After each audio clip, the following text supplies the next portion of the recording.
How diddly do, everyone in YouTube land? It's your boy Teagle the Beagle back again with another rant video. Today we're talking about something I've already kind of talked about in my Twitter video, which, by the way, if you haven't seen that, go ahead and check that out. But if you haven't seen it, I talk a bit about Palworld. As you can see in the thumbnail, that's what we're talking about today, unless you're blind, in which case I have no idea how you got to this. In this video, I'm going to be discussing the whole Palworld drama and how people are talking about how it is creatively bankrupt and it is plagiarism, which I actually have a bit of an interesting take on, in the fact that, while yes, this is absolutely, positively, actively copying Game Freak's designs down to the fucking wire, you wanna know what else it is? Do you wanna know what else it is? It's completely fucking normal in the gaming space. Games all the time there's literally a genre called Souls-like, which is just a bunch of games that take the shit from Dark Souls and then make a game with different skins on top of everything. Besides like a few different mechanics in them, like one or two differing things in them, they're basically just another Dark Souls game or another Sekiro game or another Bloodborne game, yada yada yada yada. It's not like this is new in the gaming space. I mean, I will say that the physical designs they have, yes, they are practically the same and are absolutely, I think Nintendo should be able to get their legal team on this. However, I also think that they shouldn't, mainly because Nintendo is a piece of shit company. I'm sorry. They abuse their copyright because free use isn't a thing in Japan. And not only that, they're like a really shitty company. Like, Nintendo has a few branches that I could genuinely say I support, like the Smash Bros. Like, little thingy. What the fuck is the word? I don't remember. I don't human very much. But basically, in Smash Bros, I haven't seen a very toxic, like... With Smash Bros, all the content coming out feels like it was worked on really hard. With Pokemon, it feels like they made the models, made the animations, and then stopped. And just left it to the coding guys to create the animations for the attacks, to put in the attacks, because most of the attacks are just the same shit repeated. Most of it from other games. It's not like they add many new types nowadays. I mean, like, every Pokemon game is just the same shit, regurgitated, less interesting than the last. You may say, what about the cool new gimmicks? You mean the gimmicks that are Pokemon but stronger? Yeah, I love seeing that 5,000 fucking times. Great, love it. Can you stop? Pokemon is one of the most creatively bankrupt franchises in the world. You may say, oh, well, the designs are really cool. Great. The art team is the only one putting in any goddamn effort. And that's a fact. That is from a Pokemon fan, by the way. I love Pokemon. I think it's great. Matter of fact, I think it's probably one of my favorite game franchises ever. Do I play their new games? Hell no, because I'm not going to be stolen from with these goddamn prices. Absolutely not. However, I still think it's important to note that despite Pokemon being the most unoriginal series ever, and also basically all the games being trash, it's still, what Palworld is doing is still completely and utterly copying their designs. And while I think Palworld does actually have more effort put into it than a normal Pokemon game, ironically, I do think that was when they just kind of lazied out and said, fuck it, put Pokemon in there. Which is like, yeah, I guess I have less sympathy. I'm going to put my biases aside because I do have less sympathy for Nintendo for multiple reasons, including the fact that they abuse their copyright, as I listed earlier. Like, for example, there's a Palworld mod that was going to be like, oh, I'm adding Pokemon to Palworld for free, guys. It's going to be really cool. Nintendo DMCA'd it. Yeah, a mod, not the actual game that was stealing their shit, but a mod that made it look more like their shit. Hell no. It wasn't even taking away their profits. It wasn't going to take away their profits because it was a free thing. Not to mention the fact that they abuse their copyright in other ways. Like, for example, if you have their music in your video, or you just play their music, like, yeah, take it down.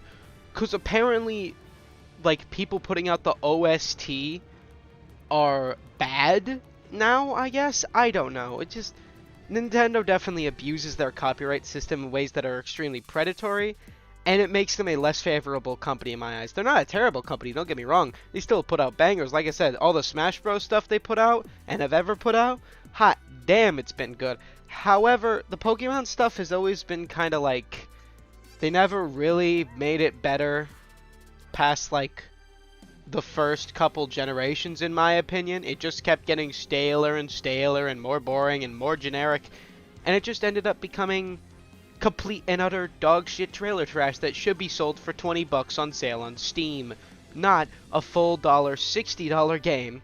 But yeah, they're probably going to start selling them for 70 at this point, and why the fuck not? I know why actual games sell it for 70 because of inflation and they need to make money. However, Nintendo does not have a reason to charge $70 for their recycled trash, okay? I swear to God. And like in other games, like, you can see them putting effort, right? I mean, look at all the Zelda games recently. They've been fucking phenomenal.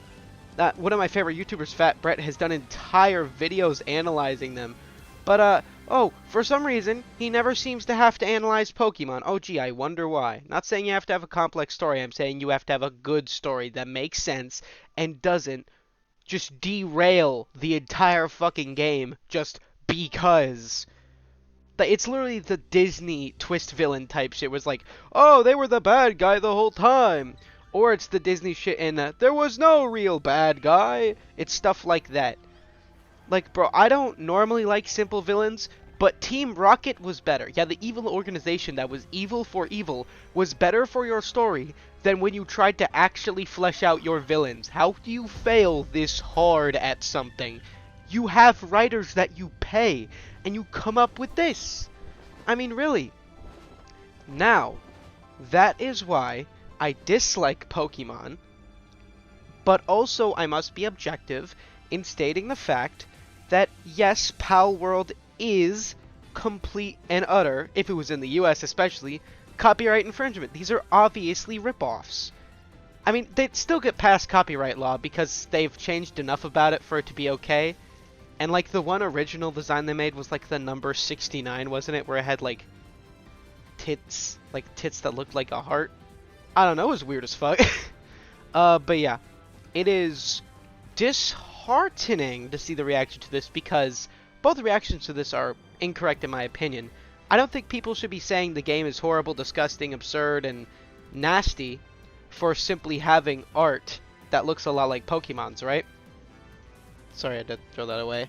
However, I don't think people should just be completely ignoring the fact that an indie company can just steal art from people who probably, allegedly, put in hard work for something.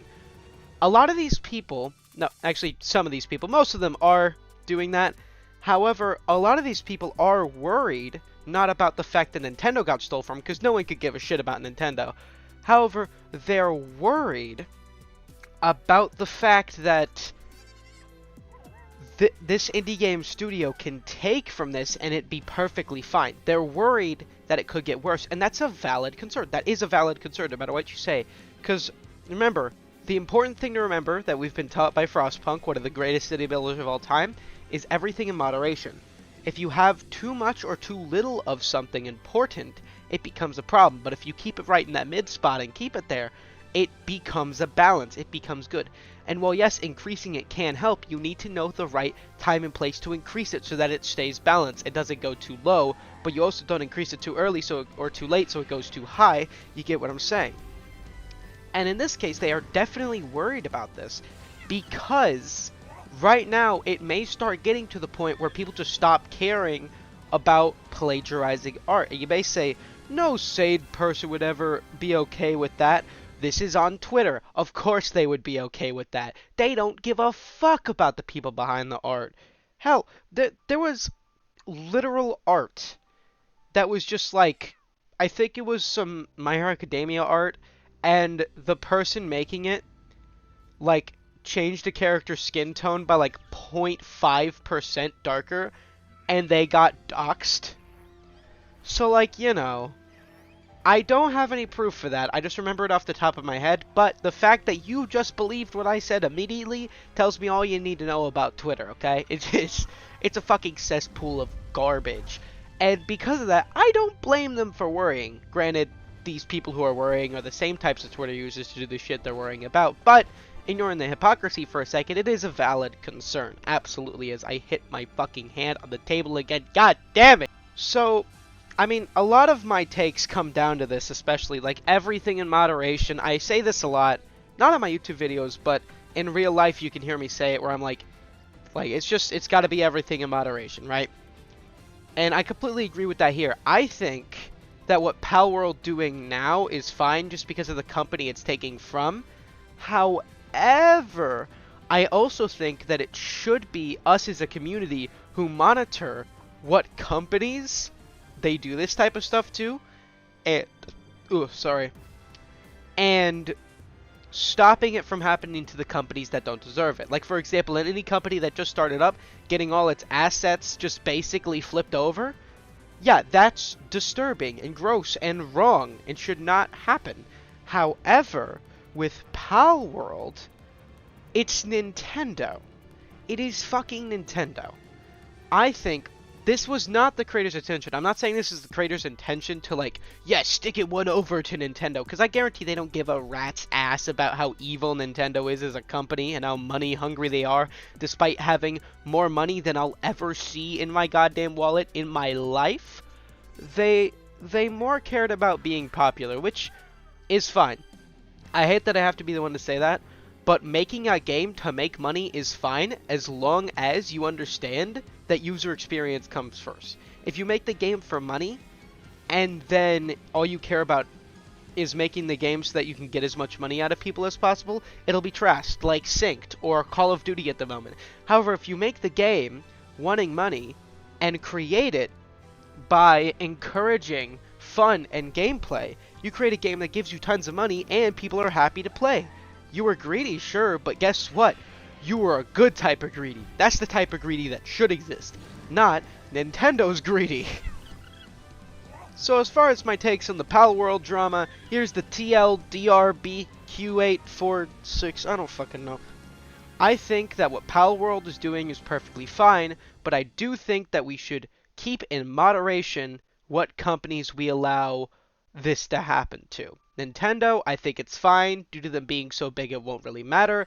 However, stuff like indie companies or smaller companies should not have this happen to them. And that is a fact, that is a moral fact, that someone with lower amounts of money should not have money taken from them. But with someone with higher amounts of money, it doesn't really matter if they don't get a couple extra $1,000 or some shit like that. If anything, like, my business teacher has told me this. Making a company have competition is important for the consumer because it makes all companies involved try harder so that the consumers get better games that they want to play so that they can make money. It forces these companies to not be lazy. It's the reason like Elden Ring and Baldur's Gate 3 are so good, because they're going to force companies to stop being lazy. They're going to make them realize that to make any amount of money, they need to sell us games we want. And that should be what we want. So even though Palworld is a bit morally gray, I think overall for the gaming sphere, it is completely morally correct for that reason. Thank you very much. I hope to see you all in another video. Bye-bye.